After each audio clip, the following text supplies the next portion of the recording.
Hello friends. आज हम फिर हाजिर हुए हैं एक नई कुंडली का विश्लेषण करने। आजकल आपने न्यूज़ में तो ज़रूर सुना होगा कि विनोद कांबली काफ़ी अस्वस्थ चल रहे हैं। एक इवेंट में उनको देखा भी गया था सचिन तेंदुलकर के साथ। तो वहाँ पे वो चेयर में बैठे हुए थे और काफ़ी भावुक नज़र आए वो सचिन को साथ देख के। सचिन और विनोद की जोड़ी बहुत लंबे अरसे से हम जानते हैं। बचपन से वो दोस्त हैं, फिर साथ खेले और उन्होंने ट्रेनिंग भी अचरेकर जी के यहाँ ली। और दोनों बहुत ही अच्छे बैट्समैन की तरह उभरे और दोनों का हम जानते हैं कि दोनों ने शुरुआत एक साथ तो चाहे नहीं की लेकिन आसपास ही की। और विनोद कांबली में टैलेंट भरपूर था, उनमें टैलेंट की कोई कमी नहीं थी। कई लोग बोलते थे वो सचिन से भी बेहतर खेलते हैं, पर ये तो सबके अपना अपने ओपिनियन है। लेकिन विनोद कांबली ने काफ़ी अच्छी शुरुआत की थी, बहुत अच्छे रन्स भी बनाए थे, लोग उनकी तारीफ़ कर रहे थे। लोग कह रहे थे कि ये बहुत ऊपर जाएंगे, बहुत ही लंबी रेस के घोड़े हैं। लेकिन क्या कारण थे कि विनोद कांबली उन ऊंचाइयों तक नहीं पहुंच सके जो सचिन ने प्राप्त की? क्या कारण थे कि विनोद कांबली फिर धीरे धीरे लोगों की आंखों से ओझल हो गए?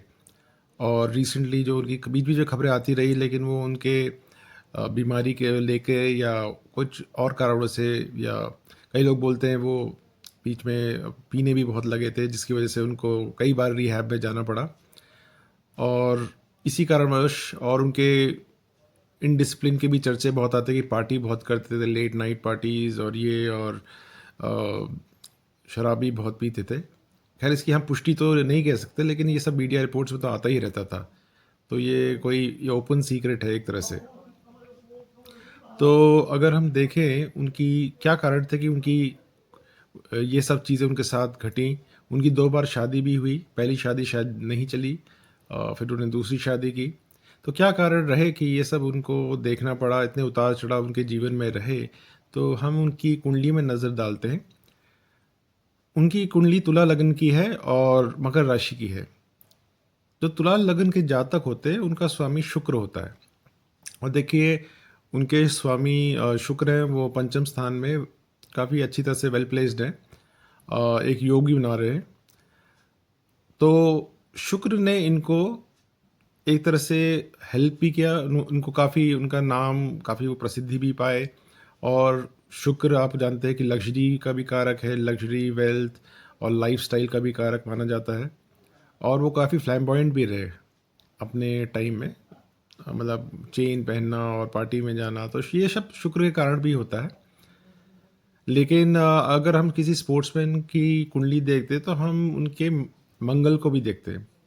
जो मंगल है वो उनके छठे स्थान में विराजमान है।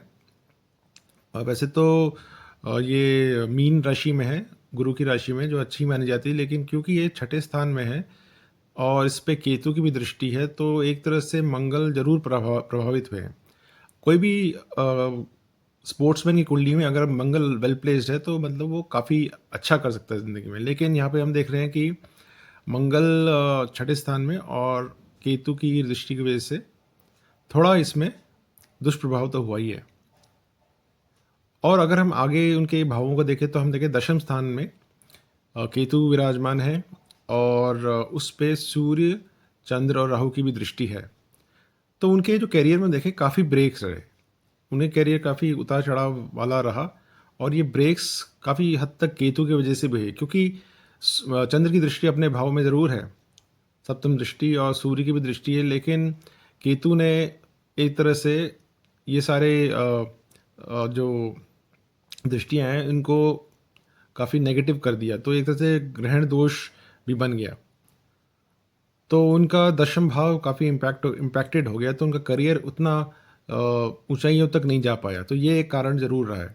और अगर हम चतुर्थ स्थान में देखें, जो हम कह रहे हैं ना उनकी हेल्थ क्यों ख़राब रही और उनको हार्ट रिलेटेड, हार्ट संबंधित, चेस्ट में प्रॉब्लम, ये सब उनको जो रहा है, अगर हम देखें तो चतुर्थ स्थान हृदय रोग का भी अगर चतुर्थ स्थान में प्लैनेट्स, मेलिफिक प्लैनेट्स हैं और या तो चतुर्थ स्थान कमज़ोर है, तो कई बार ये चेस्ट के एरिया और हृदय के एरिया को भी दर्शाता है। तो यहाँ पे हम देख रहे हैं कि सीधे सीधे सूर्य, चंद्र, राहु ग्रहण दोष बना रहे हैं। और शनि भी, उनके जो स्वामी हैं वही अष्टम में चले गए हैं। तो कहीं न कहीं इसने इनके हेल्थ को बहुत इम्पैक्ट किया है। तो एक तरफ से करियर इम्पैक्टेड है और एक तरफ से हेल्थ इम्पैक्टेड है। तो ये तो बात रही उनके करियर और हेल्थ की, और अगर हम उनके विवाह के स्थान को देखें तो वहाँ मंगल देखते हैं, वहाँ का मालिक मंगल, स्वामी मंगल छठे स्थान में और केतु की दृष्टि से प्रभावित हो रखा है। एक तरह से अंगारक योग का निर्माण हो रहा है। तो उनकी अगर हम देखें तो विवाह भी बहुत, पहला वाला विवाह शायद ज़्यादा नहीं चला। तो ये सब कारण ज़रूर रहे हैं। और एक और चीज़ मैं आपको बताना भूल गया कि अगर हम उनके हेल्थ के बारे में जब बोल रहे थे, तो उनकी हेल्थ का एक और कारण अगर हम देखें, अभी हाल के दिनों में जो उनकी हेल्थ खराब रही है वो किस कारण से रही है। ये तो एक तो हमने देख लिया कि चतुर्थ स्थान इतना मजबूत नहीं है, लेकिन इस टाइम पे जो उनकी दशा अंतर्दशा उस पे भी हमें ध्यान देना पड़ेगा। तो अगर हमने विंशोत्तरी दशा पे नज़र डाले जो दाहिने हाथ में आपको दिखेंगी, तो वहाँ पे अभी देखेंगे कि शनि की दशा चल रही है, महादशा शनि की चल रही है, जो 2015 से 2034 काफ़ी लंबे पीरियड तक रहेगी। शनि इनके अष्टम भाव में है, ठीक है। कई बार शनि को अष्टम में अच्छा भी माना जाता है क्योंकि ये आपकी आयु बढ़ाता है, लेकिन अभी यहाँ पे प्रॉब्लम क्या है कि उनकी अंतर्दशाएँ चल रही हैं। अभी शुक्र की चल रही है, जो अगले साल तक चलेगी, उसके बाद सूर्य की आएगी, फिर चंद्र की आएगी। तो शुक्र उनके अष्टम को भी एक्टिवेट कर रहा है। शुक्र वैसे तो पंचम में उनको क्रिएटिविटी और वो सब देता है, टैलेंट, लेकिन अगर उनकी अंतर्दशा में अष्टम भी थोड़ा एक्टिवेट हो जाता है। और एक सबसे ज़रूरी बात, अभी उनकी शनि की साढ़े साती भी चल रही है, जो अब ख़त्म होने वाली है। दोनों ही अच्छी है। बुरी बात ये है कि अच्छी बात है कि अगले साल ये 2025 तक ख़त्म हो जाएगी, लेकिन बुरी बात ये है कि अभी चल रही है। तो जितनी हेल्थ प्रॉब्लम्स हो रही है, ये इस वजह से हो रही है कि उनकी शनि की साढ़े साती भी चल रही है और शनि उनके अष्टम में भी है, कष्ट तो देंगे ही। उनकी महादशा भी चल रही है। और और इसके आने वाली अंतर्दशा अगर हम देखें तो वो फिर इसके बाद होगी सूर्य की। सूर्य उनके चतुर्थ में वेल प्लेस तो नहीं है। फिर चंद्र की, चंद्र भी इम्पैक्टेड है, ग्रहण दोष तो बन ही रहा है। तो ये सब मतलब काफ़ी उतार चढ़ाव तो रहेंगे शनि की महादशा में। तो हम ये उम्मीद करेंगे, हम भगवान से ये प्रे करेंगे कि वो जल्दी स्वस्थ हो जाए और जल्दी वापस अपने फॉर्म में आ जाए जिसके लिए वो जाने जाते हैं। मतलब या तो कमेंट्री या जो भी वो करना चाहे वो करें, और उनकी मेन है उनकी हेल्थ ठीक हो जाए। लेकिन एक और चीज़ हम देखेंगे कि कब उनकी दशा ठीक होगी।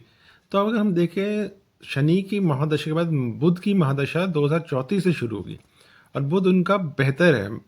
वो उनके तीसरे भाव और नवे भाव का स्वामी है, 12वें का भी है, तीसरे भाव में विराजमान है। तो वहाँ तो इतनी प्रॉब्लम नज़र नहीं आती। और उनका नवम भाव भी, उसमें बुध की अपने स्थान पे दृष्टि है, तो ये भी अच्छा अच्छा होगा। इसका रिजल्ट हो सकता है वो और धार्मिक चीज़ों में इन्वॉल्व हो जाएं। लेकिन क्योंकि बुध उनके 12वें का भी स्वामी है, तो थोड़ा उनको प्रॉब्लम तो रहेंगी। ऐसा तो नहीं कि सारी प्रॉब्लम से उनको निजात मिल जाएगा, लेकिन शनि से बेहतर हम कह सकते हैं। लेकिन ये शनि के पीरियड को, महादशा के पीरियड को निकालना बहुत ज़रूरी है।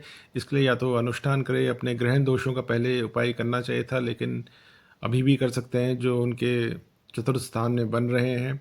और शनि को भी, शनि का दान या शनि का उपवास वो कर सकते हैं कि अभी उनकी महादशा चल रही है, तो या तो उपवास कर लें। तो इस तरह के उपाय तो थोड़े करके वो इन चीज़ों से थोड़ा इनका प्रभाव कम कर सकते हैं। लेकिन ओवरऑल हम यही बोलेंगे कि इनका चार्ट थोड़ा इम्पैक्टेड तो है, इसमें कोई दो राय नहीं है। उनका करियर और हेल्थ, ये दो चीज़ें तो सबसे ज़्यादा। लेकिन फिर भी हम उम्मीद करते हैं कि अब उनके बेहतर दिन आएंगे। बुध की महादशा का हम देखेंगे कि हो सकता है उसमें बेहतर हो, लेकिन शनि की महादशा ज़रूर उनके लिए कष्टदायी थोड़ी तो होगी। तो भाइयों बहनों, फिर हम विराम लेते हैं। आप प्लीज़ लाइक, शेयर, सब्सक्राइब कीजिए, कमेंट कीजिए, बताइए कि ये वीडियो आपको कैसे लगा। Till next time.